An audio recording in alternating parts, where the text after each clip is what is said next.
चंद्रवशी राजा पुरुरवा और स्वर्ग की अप्सरा उर्वशी की प्रेम कथा प्रचलित है। एक दिन उर्वशी धरती की यात्रा पर थी। धरती के वातावरण से उर्वशी मोहित हो गई। अपनी सखियों के साथ वह धरती पर कुछ समय व्यतीत करने के लिए रुक गई। उर्वशी जब स्वर्ग लौट रही थी, तब रास्ते में एक राक्षस ने उसका अपहरण कर लिया। अपहरण करते वक्त उस समय वहां से राजा पुरुरवा भी गुजर रहे थे। उन्होंने इस घटना को देखा और वे अपने रथ से राक्षस के पीछे लग गए। युद्ध करने के बाद उन्होंने राक्षस से उर्वशी को बचा लिया। यह पहली बार था जब किसी मानव ने उर्वशी को स्पर्श किया था। उर्वशी पुरुरवा की तरफ आकर्षित हो गई और पुरुरवा भी स्वर्ग की अप्सरा को अपना दिल दे बैठे। लेकिन उर्वशी को स्वर्ग लौटना था। दोनों ने भरे मन से एक दूसरे को विदाई दी। जुदा होने के बाद दोनों के मन से एक दूसरे का ख्याल निकल ही नहीं रहा था।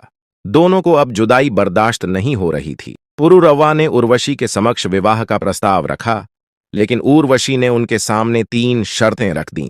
उर्वशी ने कहा कि मेरी पहली शर्त यह है कि आपको मेरी 2 बकरियों की हमेशा सुरक्षा करनी होगी। दूसरी शर्त यह है कि वह हमेशा घी का ही सेवन करेगी।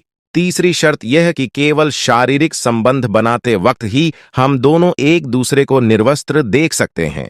पुरुरवा ने कहा, मुझे मंजूर है। फिर पुरवस का विवाह उर्वशी से हुआ और वे दोनों आनंदपूर्वक साथ रहने लगे। कहते हैं कि कुछ समय के बाद अर्श व गलोक के देवताओं को दोनों का साथ पसंद नहीं आया।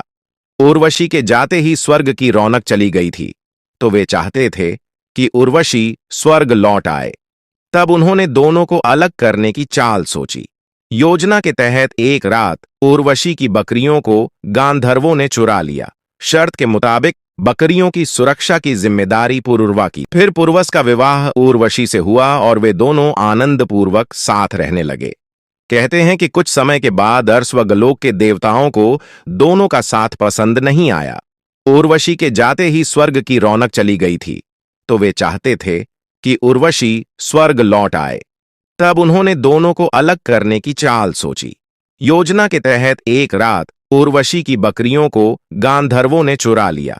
शर्त के मुताबिक बकरियों की सुरक्षा की जिम्मेदारी पुरुरवा की। बकरियों की आवाज सुनने पर उर्वशी ने पुरुरवा से उन्हें बचाने को कहा। उस समय पुरुरवा निर्वस्त्र थे। वह जल्दबाजी में निर्वस्त्र ही बकरियों को बचाने के लिए दौड़। इसी दौरान देवताओं ने स्वर्ग से बिजली चमकाकर उजाला कर दिया और दोनों ने एक दूसरे को निर्वस्त्र देख लिया। इस घटना से उर्वशी की शर्त टूट गई। इस शर्त के टूटते ही उर्वशी स्वर्गलोक के लिए रवाना हो गई। दोनों बेहद ही दुखी हैं। हालांकि उर्वशी अपने साथ पुरुरवा और अपने बच्चे को ले गई।